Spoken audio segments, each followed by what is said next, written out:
Pemerintah terus mempercepat pemenuhan pangan untuk memastikan kebutuhan gizi harian program MBG terpenuhi.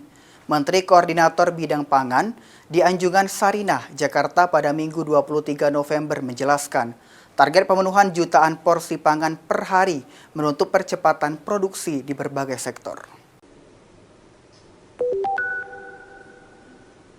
Program Makan Bergizi atau MBG terus dipercepat untuk mengejar kebutuhan pangan harian untuk 82,9 juta penerima manfaat.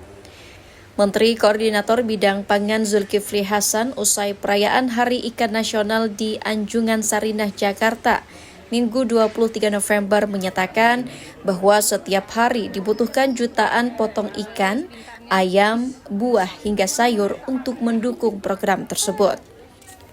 Oleh karena itu, pemerintah saat ini berlomba memperkuat produksi agar ketersediaan pangan tidak terganggu saat permintaan meningkat.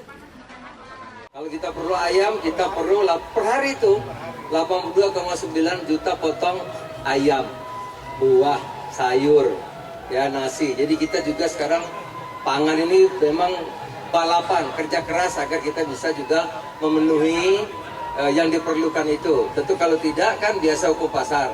Kalau minta banyak, permintaan banyak, produksi sedikit, pasti harganya naik. Maka kita sekarang berlomba-lomba.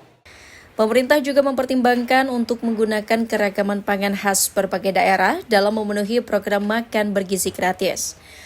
Program ini diharapkan mampu membentuk peradaban baru melalui perbaikan gizi yang berkelanjutan. Dari Jakarta, Putri Hanifah Cahyasari, Kantor Berita Antara mewartakan.